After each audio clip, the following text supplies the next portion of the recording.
Okay. Welcome everybody to the Google Demo Slam 32. We've got a great lineup for you today. Someone's son's just jumped in, but never mind. We got a cameo here. Come on, my boy. Come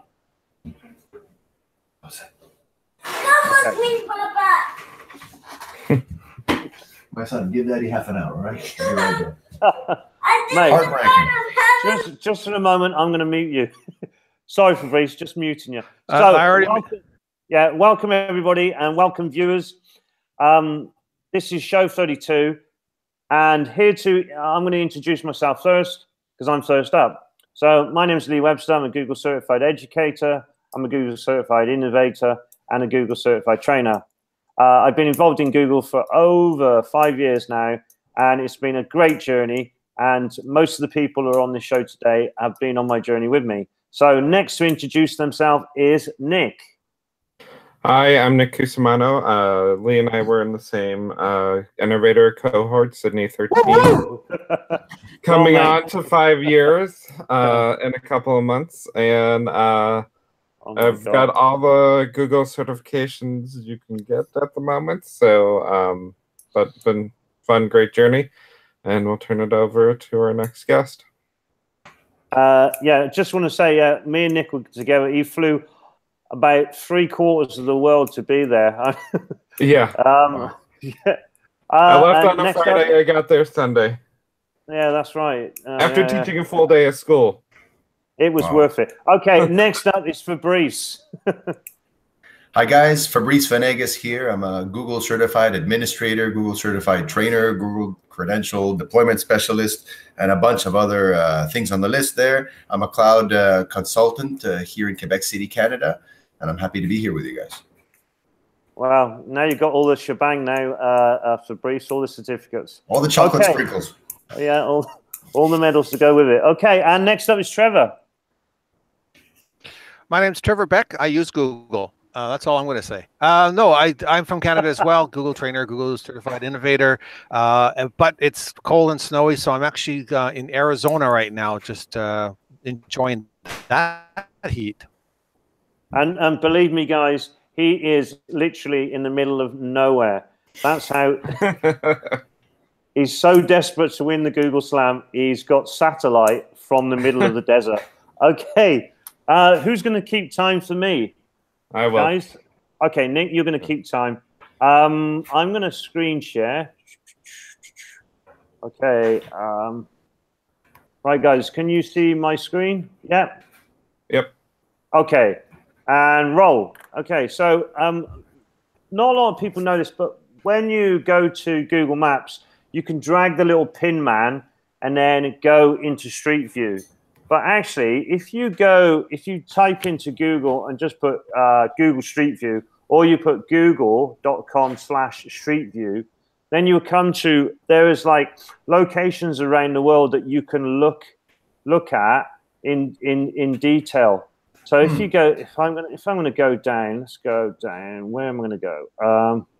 Let's say Russian landmarks, just for Fabrice, because I know he's been here. And let's have a look. Let's have a look around. He's been around here a few times. Got drunk with his grandma. A story I'm not going to go into now. But and then what you can do is, let's have a look. If you pull the line down, you can go to landmarks that are around near there in a geographical point. Also, if you click on the right hand side in the map, it will show you where it is in the location. And then sometimes, if you're lucky, you can see this aeropami.com, which is, if you click that, it's a link, and you can go into all sorts of so let's zoom out of here so you can see if I move the map around. So these were the locations I was just looking at. The aeropani.com has got a few on there, so there's a few links. Okay, so that's Street View. So there's loads of different buildings to look at, and you can do that cross-curriculum. Okay, the other one I want to show you is called Locate Street.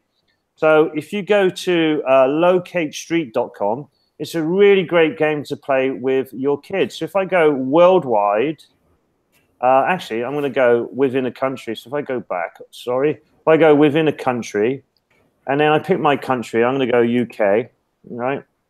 So I'm going to go United Kingdom, proceed, and then I'm going to go all United Kingdom. So what I do is, and then what it does is it generates a quiz. Come on, work. Yeah. And then what I have to do here is I have to guess whether this is Wales, Northern Ireland, or Scotland. I'm going to guess Scotland. Okay. Am I right? Yeah. Click on. Okay. Okay. There you go. And then you can generate another random one. So Wales, Scotland. I think this is England. Oh, my God. I'm doing terrible. Okay. Next one. Random. Let's see on the map. Okay. Northern Ireland. Oh, my goodness. And then it collects your points. Correct one, correct two, and then it collects your points. It's just real great fun. Okay, that's my slam. With 5 seconds to spare. Okay, so next up is Nick. I'll keep time for you, Nick. Okay. All right, so get yourself ready, and then when you're ready, you can screen share. Okay, we can see your screen, Nick. Okay, I am ready. All right, and so in Google Drive, I know sometimes we can get kind of trying to figure out what's in a document and how far to dig deep, and you just need to leave a quick comment or message, and it's not a Google Doc, it's a PDF. It's a Microsoft Word document because some people refuse to come to the 21st century, and either we need to get paid by them or someone's not forcing them to join the real world. So we sometimes have to go down that Microsoft path. Well, with the new comment feature in the preview panel, so this is the normal preview panel, like you're going through and I'm figuring out. So I've got to send this thing in for my taxes. So I want to highlight that this 809, I want to leave a comment. So I'm going to select the comment and I'm going to highlight an area. And then I can say tax purpose. And then now that part is highlighted. I now have a comment on a PDF. So if I am sharing this with another person, they can also see how that works for them. Another great tool you can use this for. So like I said, we're in the Microsoft world. For whatever reason, life, we can't fight this person, and it's just, you need to say, hey, I want you to do this. So we're gonna highlight that comment, and then I'm going to add a comment about that and say,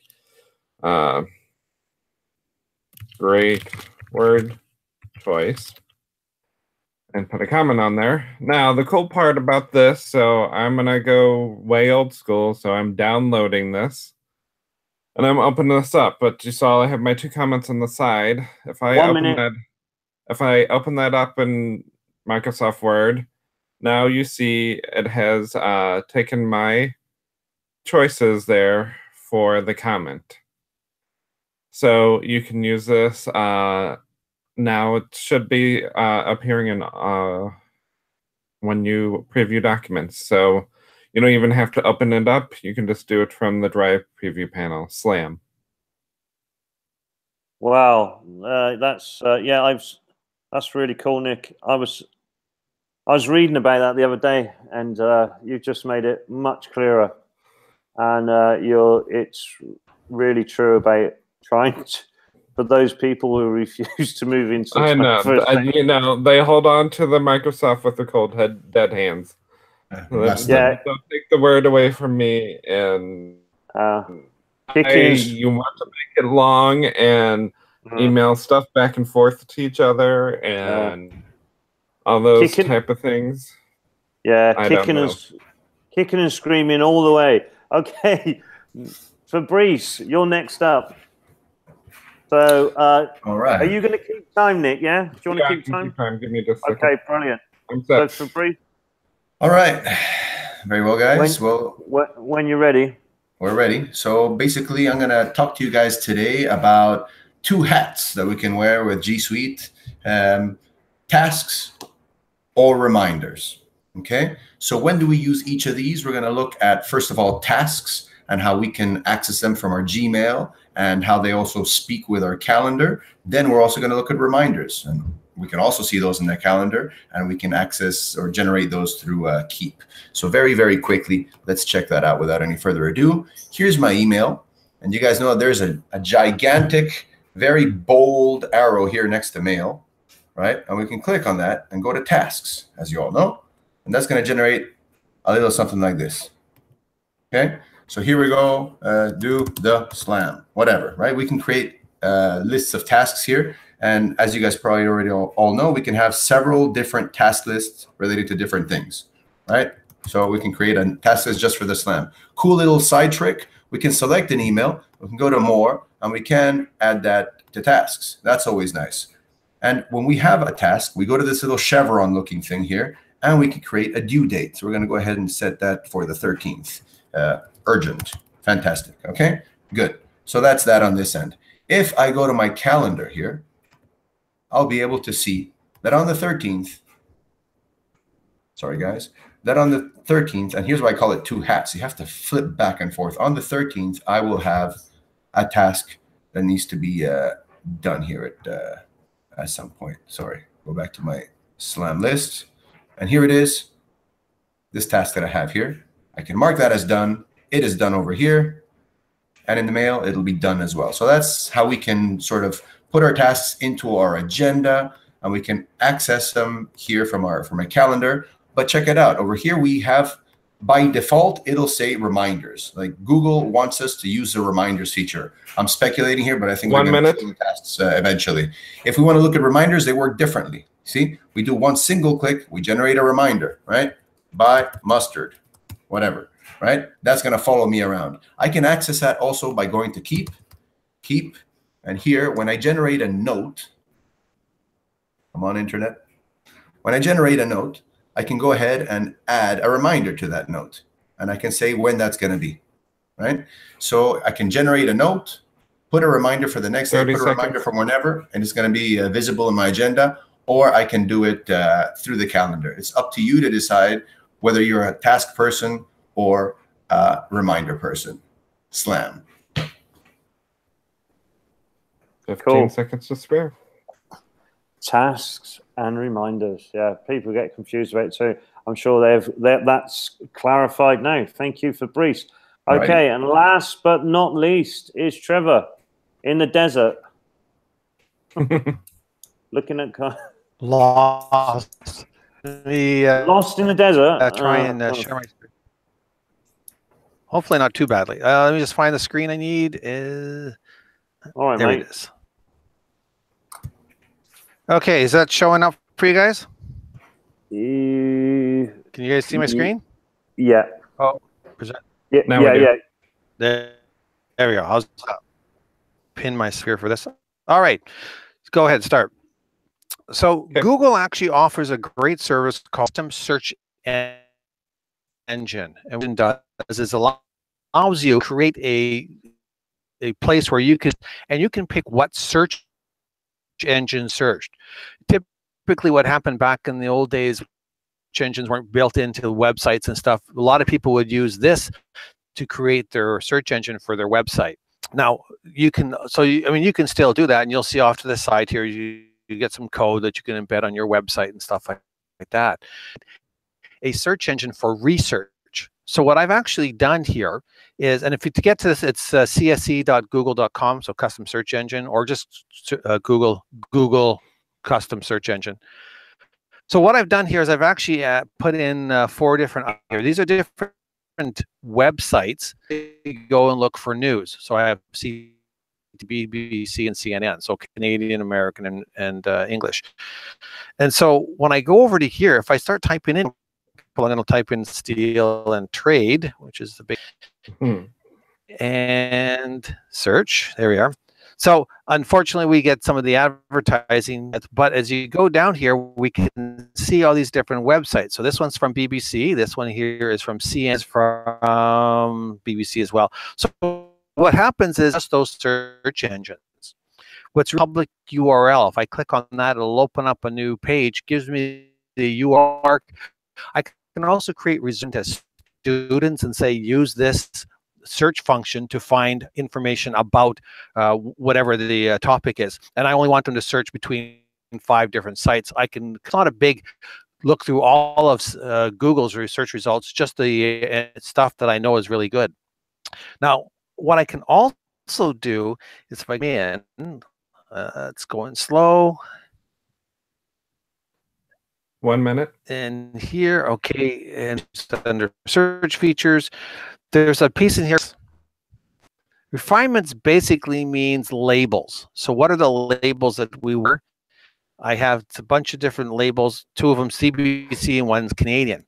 And what that does is allows me to go say, I want to put a filter on the top here. So when I go and do my setup, I can assign a label to a number of different search engines. So in this case, down, load up. There we go. I have CTV and CBC as Canadian. So when I go and do that search again,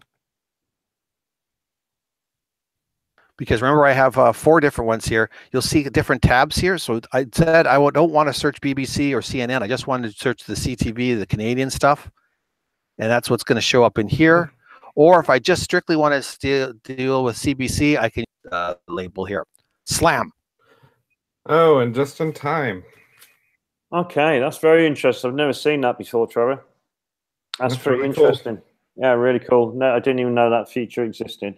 That's what's great for elementary teachers. Yeah, and you know,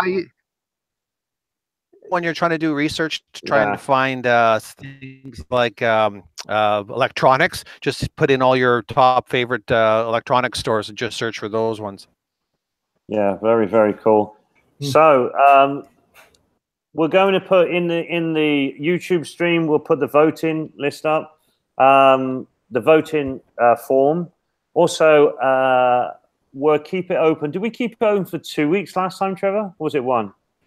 We kept it up to Friday. So Friday. Well, so we'll leave it open till next Friday then. Vote. It's a pity that Alison couldn't join, and Sarah had some difficulties wherever she is in the world. So hopefully they will tune in for next time, and we'll see you in the show next time. Please get your votes in. And let's see who wins the slams this time. Thanks for tuning in, guys. Take care. Cheers, Lee. All right, guys. All the best. Bye, guys. Bye.